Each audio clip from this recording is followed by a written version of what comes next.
An MLB executive came out and said that Brett Baty could be a candidate for the New York Mets breakout player in 2025. Some in the New York media are questioning the New York Mets starting rotation and what would it mean for Pete Alonso and this city for him to break the home run record. We're going to break down all of that and a lot more next on MetCast.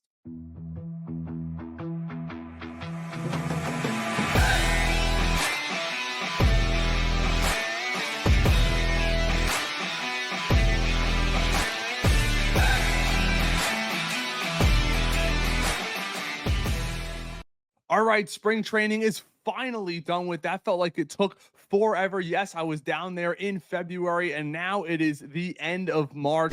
Say see you later. There are a ton of position battles around the diamond that we could get to, but there's really only two spots in my mind that are currently up for grabs. Obviously, the second base position, which looked like after Brett Baty hits another home run today, is solidified by him against right-handers, and then probably against lefties, we might see Luis Angel Acuna. And then also coming out of the pen between Brazaban and Max Kranick, who had a lights out 1-2-3 in today's game against the New York Yankees. So I actually think that Max Kranick is going to solidify himself in the New York Mets bullpen. He's had an unbelievable spring training. Now, the next story that I want to get to is the New York media, the folks over there at WFAN. And yes, you know I'm talking about Sal Licata bringing to question the New York Mets pitching rotation. I want to comment on what he's commented on. And that is a brutal starting rotation for a team that has championship aspirations. Not saying it can't work, because we said the same thing last year, but Clay Holmes is your number one, Tyler McGill is your number two, Griffin Canning as your number three, David Peterson as the fourth starter, and then Kodai Senga as your fifth starter to start the year. I mean, come on, man. That is a now again, no Manaea. Sprode eventually can make his presence felt, but right now to start the season, that's a bad rotation. On paper, that's a brutal rotation for a team with the payroll that they have and a team that is expected to win the World Series. But to your point, it doesn't really matter. It doesn't matter who starts opening day. It doesn't matter what the rotation is now because you expect to get Manaea back. Yep. And also, they could get Sprode, who I think is going to be a big factor. Like Sprode, Manaea are going to be, in my mind, their two best pitchers. Maybe you throw Holmes in there, Senga, Peterson. Now you have a decent rotation. But it doesn't matter because even last year, when we all said that this rotation stunk on paper, even worse maybe than this year, they got to the NLCS and they were good. I personally, right now, am not worried about the New York Mets pitching rotation. Let's be honest. And some people take into consideration spring training. Others say it's complete garbage. I'm kind of in the middle. I remember the days of Michael Kadire hitting almost 400 in spring training, and we pretty much cut him a couple months later. But Clay Holmes looks absolutely lights out. There's something to be said about that when putting up his numbers. Same thing with Griffin Canning. Now, I'm not sold on Tyler McGill. I got to give Sal that. But if we're being honest here, Kodai Senga and David Peterson are two hell of pitchers. Peterson, who's continuing his dominance since the second half of last season, Senga coming off injury. But we've seen what he's able to do when healthy. And we can't sit here and act as though Sean Manaea is not going to be coming back shortly. So we got to give it time. Let's look at what happened with the Dodgers last season and the fact that they pretty much had none of their opening lineup rotation, whatever you want to call it, to start in the World Series, and they ended up winning the World Series. So I'm not going to hit full-blown panic mode. People are complaining, oh, look at their payroll. Look at their payroll. They had an MVP candidate and Juan Soto they brought in for 50 plus million. They have Lindor, who was second in MVP last year. They had one of the great closers in the game in Edwin Diaz. You have Pete Alonso, the highest paid AAV first baseman in the league. You have a guy like Starling Marte, who is on the last year of his contract, making $21.75 million this year. And Nimmo, who, let's be honest, he had a home run today. Hopefully it's going to kickstart him early in this season. We'll see where he's at when healthy. They have quality all around the diamond, and they paid Sean Manaea, who was their ace last year, and brought him back. I think it's a little bit of malpractice to be panicking this early. The season hasn't even started. Can we get past the first 2 weeks before we start saying anything? You're going to have a formidable opponent in Houston to start, but then you got Miami. So let's see. Hopefully they can come out of it with a solid record. Now I want to get to our next segment, and yes, it is an article courtesy of Pat Ragazzo over at Sports Illustrated, who is also a friend of the show, and he details a conversation about an MLB exec talking about Brett Baty and the impact he could have on this season. So here we have it from Pat Ragazzo, a friend of the show over at SI. Rival scout views Brett Baty as New York Mets breakout candidate. A rival National League scout views the New York Mets in Brett Baty as a breakout candidate for 2025, which is good to see because of the downs that he has had. But man, has he had an absolute monster. And when I say monster, monster spring training.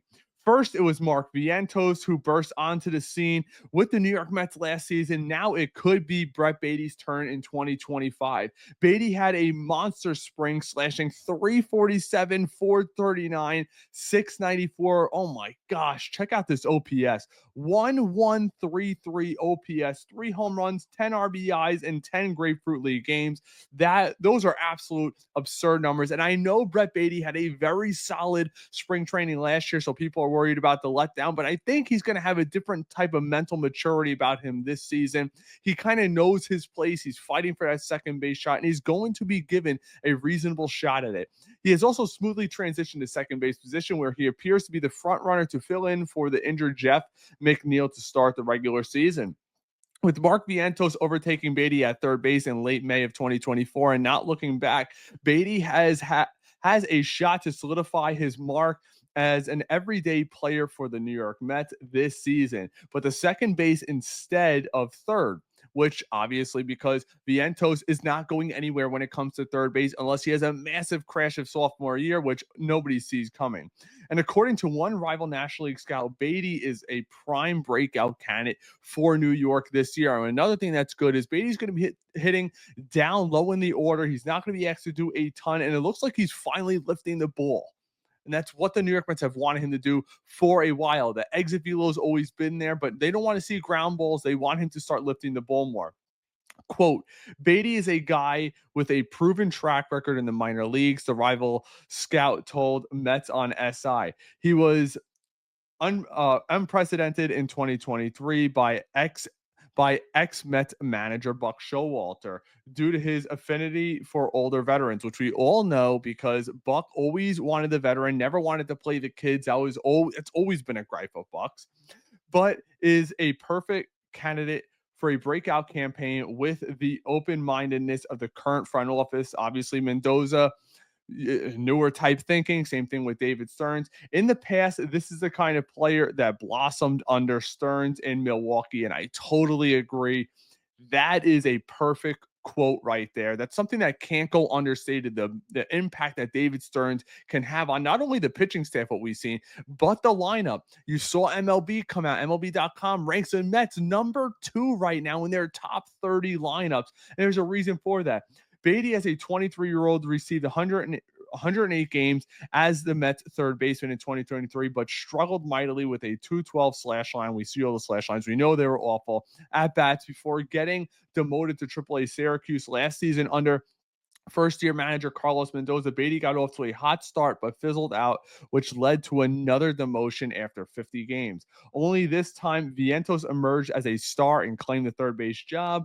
Good for the rest of the 2024 campaign, and obviously we're going to see that going into 2025. In 62 games in AAA last season, Baty crushed 16 home runs and posted an 853 OPS, which I would die for this year. Let's be honest. If Baty actually breaks out or has a similar breakout to Mark Vientos, and I'm not saying anything crazy, you're telling me he's hitting 260 with 22 to 25 home runs, it absolutely transforms the hell out of this lineup. If he could have an OPS in the upper 780 to 790, it can completely transform this team. The year prior, the lefty swinger hit 10 home runs with 1,013 OPS in just 26 games in Syracuse. It is evident Baty has outgrown the minors and could be on the cusp of a breakout in the bigs with a regular playing time. And I totally agree with that. He right now is being labeled a quadruple A player. We all know that. That has been in my mindset. It's probably been in your mindset as well. Will he ever make that jump? There is no question that Baty has been red hot this spring and has earned a spot on the Mets opening day roster. He also ranked at the plate in the minors. He also raked, at the plate in the minors last season and looks ready to make his mark in the major leagues. That said, the Mets have yet to finalize their 26-man ahead of game one in Houston against the Astros on Thursday. And I think all of us, and we'll continue afterwards. But I think all of us would be absolutely shocked if Brett Baty did not make this team. So Regazzo goes on to say it makes sense for Baty and Luis Angel Acuna to split duties at second base, which is something that we just spoke about. Base, obviously, on McNeil is ready to return, which I'm wondering if Baty absolutely rakes at second base. Would they just hand the job back to McNeil? Because McNeil's not supposedly going to be out that long. However, Acuna has struggled in camp. I agree. He's only hitting 235. His OPS 519. That is god awful. No home runs, 5 RBIs in 20 games. The Mets could also add an external right-handed bat. Obviously, we know that, which they're said to be seeking per the New York Post. And that's one thing that kind of baffles my mind a little bit. The fact that Luis Angel Acuna should be in AAA, in my opinion. 519 in spring. And we saw the quote from Lindor talking about almost as if Acuna is a little bit lazy. He gets bored down in the minors, bored in spring training. He's fighting for his major league life. That doesn't make any sense to me. It shouldn't make any sense to you. Let me know down in the comments. But I think being lazy, quote unquote, bored of the minor leagues in spring training, that is totally unacceptable. And I hope Lindor, who will probably be named team captain later this year once David Wright's number is retired, really gets a grip of this kid, because he is the type of kid that will go by the wayside because he feels entitled to everything. And I'm not saying I know him personally, but that's the kind of vibe that he's giving off. And sometimes perception is reality. Now I want to get on to the next topic, what it would mean for Pete Alonso to crush this New York Mets record. The folks over at SNY just had a little segment. Let's react. Doc, how meaningful is it for the Mets to have Alonso returning with a chance to break the franchise home run record? I think it's awesome to have Pete back in the middle of that lineup.